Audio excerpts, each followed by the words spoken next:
तीन लोगों का ससुराल। एक गांव में तीन दोस्त रहते थे, रामू, श्यामू और घनश्याम।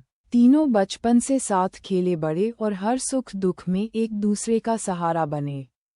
जब उनकी शादी की उम्र आई तो तीनों ने मजाक में कसम खाई, हम जहां शादी करेंगे वहीं पास पास करेंगे ताकि एक दूसरे से अलग न होना पड़े। किस्मत भी देखो, तीनों की शादियां एक ही गांव में हो गईं। अब सबको तसल्ली हुई कि दोस्ती की डोर और भी मजबूत हो जाएगी। लेकिन ससुराल का रंग तो कुछ और ही होता है। रामू के ससुराल में नियम बहुत सख्त थे।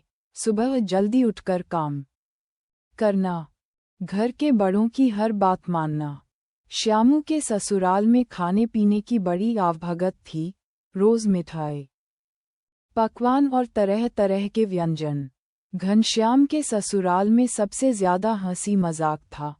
वहाँ हर छोटी बात पर चुटकुले बनते, गाना बजाना होता और घर हमेशा मेले जैसा लगता। एक दिन तीनों दोस्त मिले और अपने अपने ससुराल की बातें करने लगे। रामू बोला, भाई, मेरे यहाँ तो काम ही काम है, मज़ा ही नहीं आता। श्यामू बोला, मेरे यहाँ तो इतना खाते हैं कि कभी कभी लगता है मैं काम करना ही भूल जाऊंगा।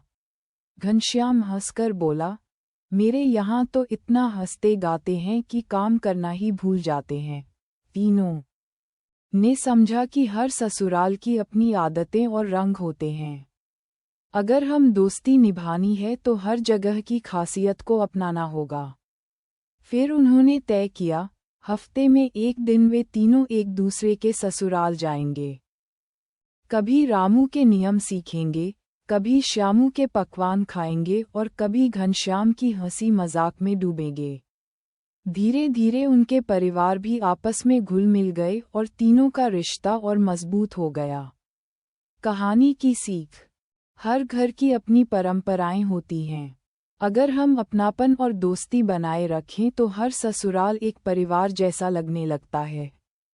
क्या आप चाहोगे बलबल कि मैं इस कहानी को और भी मज़ेदार अंदाज में बच्चों की सोने से पहले की स्टोरी जैसा बनाकर सुनाऊं?